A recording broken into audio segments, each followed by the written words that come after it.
ಈ ಸಮಾಜವೇ ಒಂದು ವಿಚಿತ್ರ. ಮಾತಾಡಿದರೆ ಮಾತಲ್ಲಿರುವ ತಪ್ಪನ್ನು ಹುಡುಕ್ತಾರೆ, ಮೌನಿಯಾದರೆ ನಿನ್ನನ್ನೇ ತಪ್ಪಾಗಿ ಬಣ್ಣಿಸ್ತಾರೆ. ಇಂತಹ ಸಮಾಜದಲ್ಲಿ ನಾವು ಹೇಗಿರಬೇಕಂದ್ರೆ, ಇನ್ನೊಬ್ಬರ ಬಗ್ಗೆ ತಲೆ ಕೆಡಿಸ್ಕೊಳ್ಳದೆ ನಮ್ಮ ಜೀವನ ನಾವು ನೋಡಿಕೊಂಡ್ರೆ ಅದೇ ಒಂದು ದೊಡ್ಡ ಸಾಧನೆ.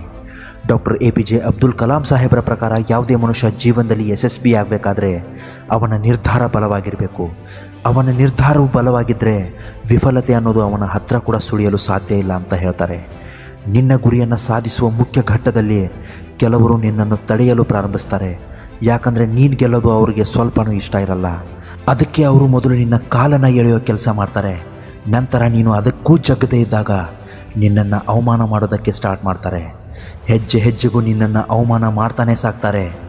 ಇಂತಹ ಘಟನೆಗಳು ಸಾಧಿಸ್ತೀನಿ ಅಂತ ಹೊರಡುವ ಪ್ರತಿಯೊಬ್ಬರಲ್ಲೂ ಕಾಡ್ತಾನೆ ಇರುತ್ತೆ. ಅಂಥವ್ರಿಗಾಗಿ ಕಲಾಂ ಸಾಹೇಬರು ಕೆಲವು ಮಾತನ್ನು ಹೇಳ್ತಾರೆ. ಅವುಗಳಲ್ಲಿ ಪ್ರಮುಖವಾಗಿ ಈ 2 ಕೆಲಸ ಮಾಡಿದರೆ ಸಾಕು. ನಿನ್ನನ್ನು ಯಾರೇ ಅವಮಾನ ಮಾಡಿದ್ರು, ನಿನ್ನನ್ನು ಯಾರೇ ನೋಯಿಸಿದ್ರು, ನಿನ್ನ ಗೆಲುವನ್ನು ಕಸಿದುಕೊಳ್ಳಲು ಯಾರ ಕೈಯಿಂದನೂ ಸಾಧ್ಯ ಇಲ್ಲ. ಮೊದಲನೇದಾಗಿ ನಿನ್ನ ಕೆಲಸ ನೀನು ಮಾಡ್ತಾಯಿರು. ಮುಂದಿಟ್ಟ ಹೆಜ್ಜೆ ಯಾವುದೇ ಕಾರಣಕ್ಕೂ ಹಿಂದಿಡಬೇಡ. ಕಲಾಂ ಸಾಹೇಬರ ಒಂದು ಮಾತನ್ನು ಹೇಳ್ತಾರೆ, ಅದೃಷ್ಟದ ಮೇಲೆ ಯಾವತ್ತೂ ನಂಬಿಕೆ ಇಡಬೇಡ. ನಿನ್ನ ಮೇಲೆ ನೀನು ನಂಬಿಕೆ ಇಡು. ನಿನ್ನ ಆತ್ಮಬಲದ ಮೇಲೆ ನಂಬಿಕೆ ಇಡು. ನಿನ್ನ ಕಠಿಣ ಪರಿಶ್ರಮದ ಮೇಲೆ ನಂಬಿಕೆ ಇಡು. ಯಶಸ್ಸು ತಾನಾಗೆ ನಿನಗೆ ಸಿಕ್ಕೇ ಸಿಗತ್ತೆ ಅಂತ ಹೇಳ್ತಾರೆ.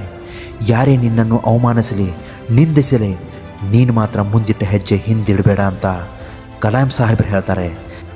ಒಮ್ಮೆ ನೀನು ನಿನ್ನ ಕೆಲಸದ ಮೇಲೆ ಗಮನ ಇಟ್ಟು ಕೆಲಸ ಮಾಡಿದರೆ ನಿನಗೆ ಗೆಲುವು ಸತಸಿದ್ಧ. ನಿನ್ನ ಗೆಲುವನ್ನು ಅವರು ನೋಡಿದರೆ ಅವರು ನಿನ್ನನ್ನು ಅವಮಾನಿಸಿದಿರಲಿ, ನಿನ್ನ ಮುಖ ಕೂಡ ನೋಡೋದಕ್ಕೆ ಭಯ ಪಡ್ತಾರೆ. ಎರಡನೇದು, ಅವಮಾನಿಸುವವರು ಅವಮಾನಿಸಲಿ, ನೀನು ಮಾತ್ರ ಎಲ್ಲರನ್ನ ಕಡೆಗಣಿಸು. ಒಂದು ಮಾತಿದೆ, ನಾಯಿ ಬೊಗಳಿದ್ರೆ ದೇವಲೋಕ ಹಾಳಾಗುತ್ತಾ ಅಂತ. ಅದು ನಿನ್ನನ್ನು ಹೆಜ್ಜೆ ಹೆಜ್ಜೆಗೂ ಅವಮಾನಿಸ್ತಾರಲ್ಲ, ಅಂಥವ್ರನ್ನ ನೋಡಿಯೇ ಹೇಳಿರಬೇಕು, ಬದುಕು ಎಷ್ಟೇ ಕಷ್ಟ ಎನಿಸಿದರೂ ಬದುಕಲೇಬೇಕು. ನಿನಗಾಗಿ ಅಲ್ಲದಿದ್ದರೂ ನಿನ್ನವರಿಗಾಗಿ, ನಿನ್ನ ಕನಸುಗಳಿಗಾಗಿ, ನಿನ್ನ ಜವಾಬ್ದಾರಿಗಳಿಗಾಗಿ ಬದುಕಲೇಬೇಕು.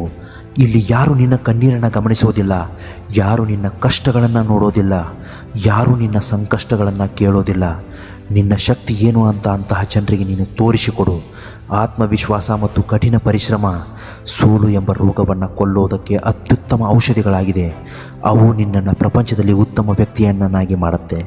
ಕೊನೆಗೊಂದು ಮಾತು, ಇತರರಿಗಾಗಿ ನಿನ್ನ ಸ್ವಂತಿಕೆಯನ್ನು ಬಿಟ್ಟುಕೊಡಬೇಡ. ಯಾಕಂದರೆ ಈ ಪ್ರಪಂಚದಲ್ಲಿ ನಿನ್ನ ಪಾತ್ರ ನಿನಗಿಂತ ಚೆನ್ನಾಗಿ ನಿಭಾಯಿಸುವುದಕ್ಕೆ ಯಾರ ಕೈಯಿಂದಲೂ ಸಾಧ್ಯ ಇಲ್ಲ. ಡಾಕ್ಟರ್ APJ ಅಬ್ದುಲ್ ಕಲಾಂ ಸಾಹೇಬರ ಇನ್ನಷ್ಟು ನುಡಿ